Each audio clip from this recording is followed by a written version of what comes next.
Good morning, class 6th. Open your English book, page number 32. आप लोग के page number 32 पर आप लोगों को यहाँ पर लिसनिंग एंड स्पीकिंग स्किल्स दी हुई हैं, प्रैक्टिस स्किल्स. ये इसमें एक अच्छी चीज दी हुई है, ये आज हम लोग समझेंगे और इसे कंप्लीट करेंगे. लिसनिंग स्किल में देखिए, लिसन सम सेंटेंसेस एंड से whether the voice goes up and down at the end. तो यहाँ पे कुछ सेंटेंसेस आपको मैं बोलूंगी, उसमें आप लोगों को वॉइस जो है उस किस तरीके से ऊपर नीचे होती है और कहाँ पे आप किस तरीके से बोलते हैं वो हमको समझना है. जैसे आप लोग देखिए, look at the tree, what a beautiful bird it is. तो यहाँ पे हम लोगों ने किस तरीके से बोला, एक्साइटेड जब आप होते हैं तब आपकी वॉइस बहुत अलग होती है ना. तो उसमें लिसनिंग में आपको समझ में आ रहा है, सुनने में ही समझ में आ रहा है कि मैं बहुत एक्साइटेड हूं और मुझे बहुत सुंदर ट्री दिखा. ठीक है, अब देखिए, oh know what an accident, what A brutal accident. अब यहाँ पे आपने जैसे सुना कि कितना भयानक एक्सीडेंट हुआ, तो वहां पे वॉइस कितनी अलग अलग जा रही है.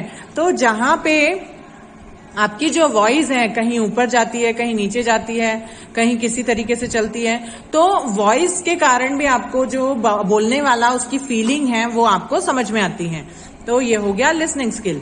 अब हम देखेंगे स्पीकिंग. तो यहाँ पे लिसनिंग स्किल में हम लोगों ने सीखा ये है कि हम लोगों को जो अपनी वॉइस है उसके फॉर्मेशंस जो होते हैं कि कहीं उतार है, कहीं चढ़ाव है, कहीं आप लो वॉइस में बहुत धीमी आवाज में बोलते हैं, कहीं एकदम एक्साइटेड होके बोलते हैं. तो जैसा सेंटेंस होता है उसे हमको उस तरीके से पढ़ना आना चाहिए. आप उसे जिस तरीके से रीड करेंगे, जैसे मैं चैप्टर रीड करती हूँ तो चैप्टर रीडिंग में मैं अलग अलग वॉइस में पढ़ती हूँ, है ना. तो आप लोग भी उसी तरीके से चैप्टर रीडिंग किया करें, जैसे मैं अभी इसको आपको पढ़ के बताती हूँ. स्पीकिंग में देखिए, here is the brief life sketch of a poet, read it and discuss it in the class. तो यहाँ पे आपको यहाँ पे एक छोटा सा लाइफ स्केच दिया हुआ है. लाइफ स्केच यानी किसी की जीवनी, किसी कोई व्यक्ति जो बड़ा व्यक्ति था या जिसने अपने जीवन में अच्छे काम किए उनकी जीवनी होती है. तो ये पोएट जो हैं R.L. स्टीवनसन, उनकी लाइफ स्केच इसमें दी है कि उनके जीवन में वो कब पैदा हुए, कब मरे और क्या क्या उन्होंने किया, उनका पूरा लाइफ स्केच दिया है. इसे पढ़िए और अपनी क्लास में डिस्कशन करिए. Stevenson was born in 1850 in Edinburgh. He had very delicate health and died at the early age of 44. His brave spirit and unconquerable cheerfulness did not allow him to be overpowered by his sickness and weak health.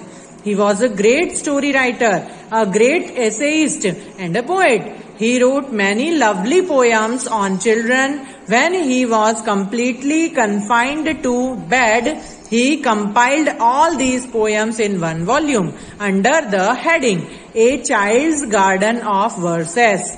The present poem is one of them.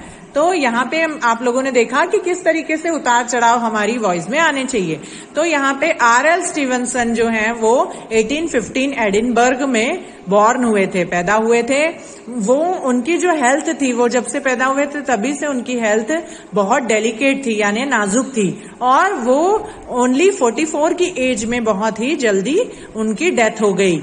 उनकी जो brave spirit थी, यानी वो बहुत ही brave व्यक्ति थे, बहादुर थे, और उनकी जो स्पिरिट थी यानी इच्छा शक्ति कैसी थी, अनकॉन्करेबल थी, यानी उसे कोई हरा नहीं सकता था, वो हमेशा जीतते थे. और उनकी जो चीयरफुलनेस थी यानी खुशमिजाजी थी कि वो हर समय खुश रहते थे, वो उन्हें ये जो उनकी स्पिरिट की जो वर्च्यूज थे यानी अच्छी क्वालिटीज थी, वो उन्हें कभी भी उनकी जो सिकनेस थी यानी उनकी जो बुरी हालत थी या उनकी जो वीक हेल्थ थी, वो उसे कभी भी उनके ऊपर हावी नहीं होने देते थे. मतलब वो हमेशा खुश रहते थे. He was a great story writer. वो बहुत महान स्टोरी राइटर हुए. उन्होंने बहुत सारे एसेज भी लिखे और वो एक अच्छे पोएट भी थे. उन्होंने अपनी जो पोएम्स थी चिल्ड्रन के ऊपर, उन्होंने उसे बहुत सुंदर सुंदर पोएम्स लिखी चिल्ड्रन के ऊपर. और उन्होंने जब वो पूरी तरीके से कन्फाइंड हो गए, कन्फाइंड होना यानी कि गिरफ्त में आना, जैसे आप लोगों को जेल हो जाती है तो हम क्या बोलते हैं, कन्फाइंड होना. तो जब वो पूरी तरीके से बेड की कन्फाइंड में आ गए यानी पूरी तरह से बिस्तर पे आ गए, तब क्या हुआ, उन्होंने अपनी जो पोएम्स थी उन्होंने कंपाइल किया, उन्हें ही कंपाइल्ड यानी कि उन्हें उनकी सारी पोएम्स का एक कलेक्शन बनाया और उस वॉल्यूम को उन्होंने नाम दिया a child's garden of verses. बच्चों की जो गार्डन है, बच्चों की पोएम्स का गार्डन, तो उसकी उनकी पोएम्स का ये जो पोएम अभी हमने पढ़ी थी गुड बॉय वाली, वो हम लोगों ने उनके उसी वॉल्यूम से पढ़ी थी। The present poem is one of them. तो यहाँ पे अब हम लोग आते हैं, देखें कि R.L. स्टीवन से हम क्या सीख सकते हैं कि आप कितने भी बीमार हो, कितने भी दुखी हो, तो भी आप अच्छे काम करते रहिए, हमेशा अच्छे बच्चे बनकर। अब हम राइटिंग स्किल पर आते हैं। Right a short paragraph in not more than 60 word. आपको एक शॉर्ट पैराग्राफ लिखना है जो कि सिर्फ 60 वर्ड्स में लिखना है। Saying what good things you have done today.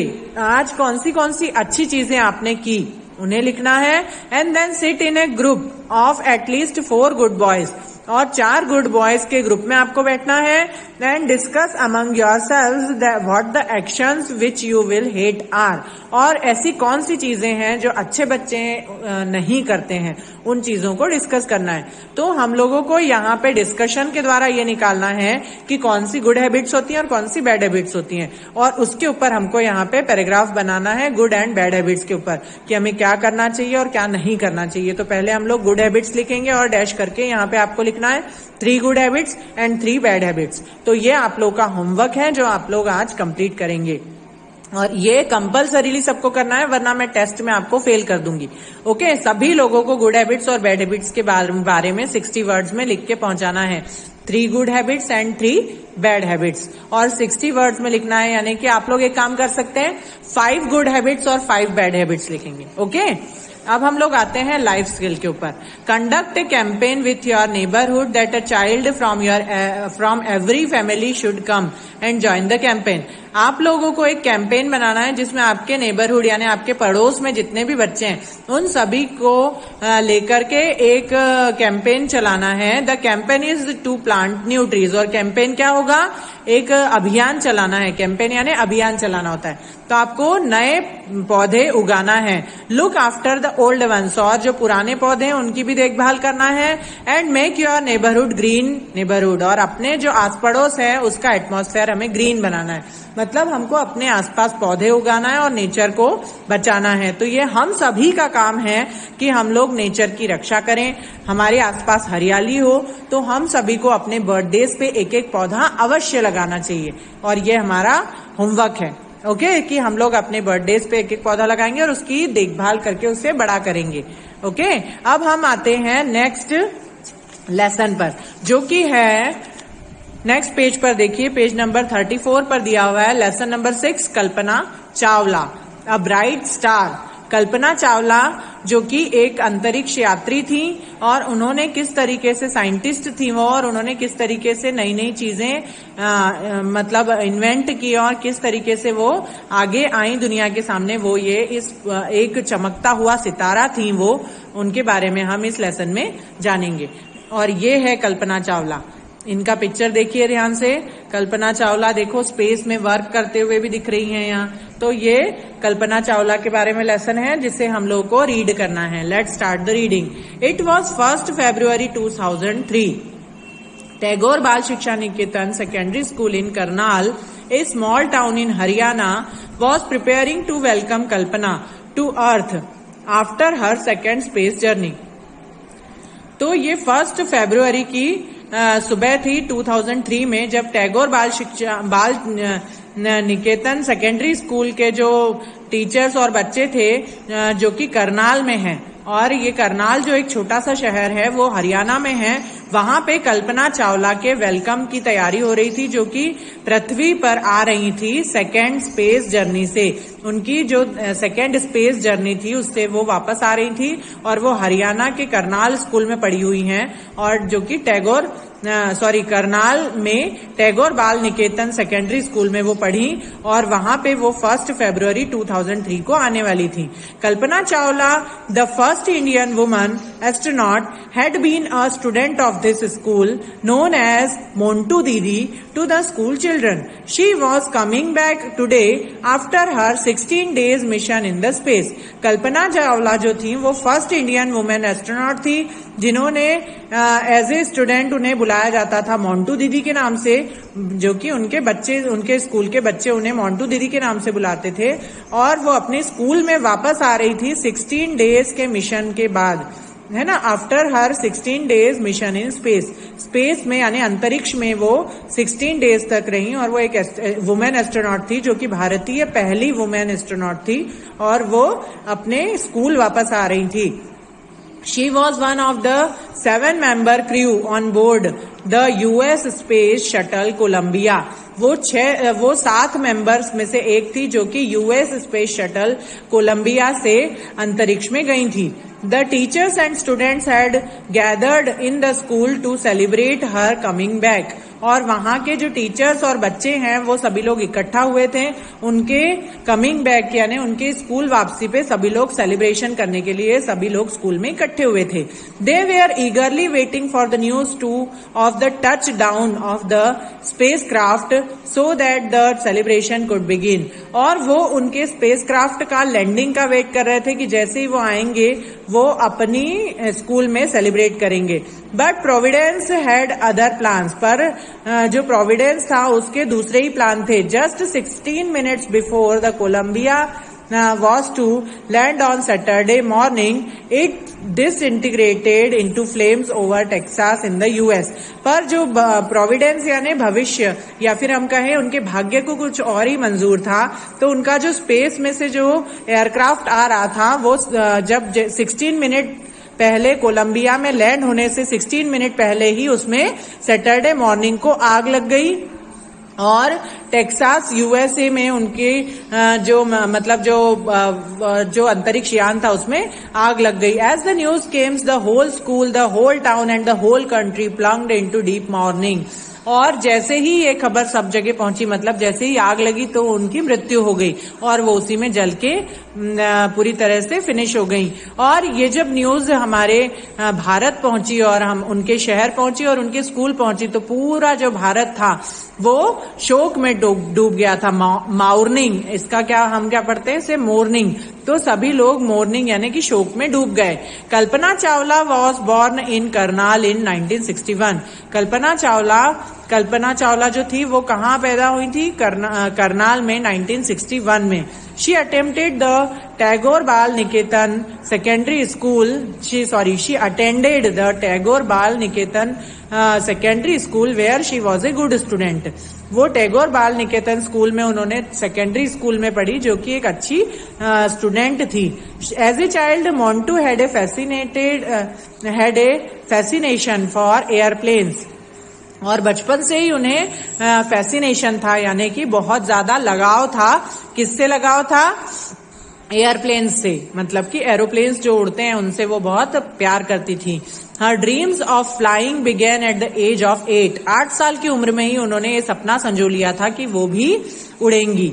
When her father Banarsi Lal Chawla took her to the Karnal Flying Club for the first time. That was her first step into the journey to space. और जब उनके पिता बनारसी लाल जो थे उन्हें पहली बार Karnal flying club में लेकर गए, तभी से उन्होंने स्पेस की तरफ पहला कदम बढ़ा लिया था। After passing out from school, Kalpana joined Punjab engineering college Chandigarh. और जब स्कूल उन्होंने पास किया तब उन्होंने पंजाब इंजीनियरिंग कॉलेज चंडीगढ़ का ज्वाइन किया। In those days, there were only 7 girls in the whole college and Kalpana was the first girl in the aerospace engineering department. और उस समय जब कल्पना ने वहां एडमिशन लिया तब पूरा जो कैंपस था उसमें पूरे कॉलेज में सिर्फ 7 गर्ल्स थी, मतलब सिर्फ 7 गर्ल्स ही इंजीनियरिंग कर रही थी। और उन 7 गर्ल्स में से सिर्फ कल्पना चावला जो थी उन्होंने एरो स्पेस इंजीनियरिंग डिपार्टमेंट चुना था। She topped the course and went to USA for further studies. और उन्होंने उस कोर्स में टॉप किया और वो आगे की स्टडीज के लिए यूएसए गई। In America, Kalpana met flying instructor Jean Pierre Harrison and they got married in 1984. और कल्पना वहां पे उनके जो इंस्ट्रक्टर थे उनसे मिली, उनका नाम था जीन पायरी हैरिसन और उन्होंने बाद में उन्हीं से शादी हुई 1984 में. In 1988, Kalpana joined national aeronautical space agency. वहां पे उन्होंने बाद में 1988 में नासा, जिसका फुल फॉर्म है नेशनल एरोनॉटिकल स्पेस एजेंसी, जिसे हम लोग नासा के नाम से जानते हैं, उसे ज्वाइन किया. In 1994 Kalpana was selected to be an astronaut and she began her training. और 1994 में कल्पना का सिलेक्शन हुआ एज ए एस्ट्रोनॉट, मतलब अंतरिक्ष यात्रियों को एस्ट्रोनॉट कहते हैं. तो एस्ट्रोनॉट के रूप में उनका सिलेक्शन हुआ और उनकी ट्रेनिंग शुरू हुई. हर बिग मोमेंट केम इन 1997 और उनके जीवन का जो अमूल्य क्षण था वो कब आया? 1997 में. When she went on her first space journey on US shuttle flight STS-87. और कब आया? 1997 में, जब उन्होंने फर्स्ट स्पेस जर्नी की, जो कि US शटल फ्लाइट से की. STS-87 उसका नाम था और वो पहली बार स्पेस में गई. हम लोग ये बाकी का lesson tomorrow we shall complete, हम लोग इसके कल कंप्लीट करके इसके क्वेश्चन आंसर्स में आपको एक्सप्लेन करूंगी. Okay, good day everyone.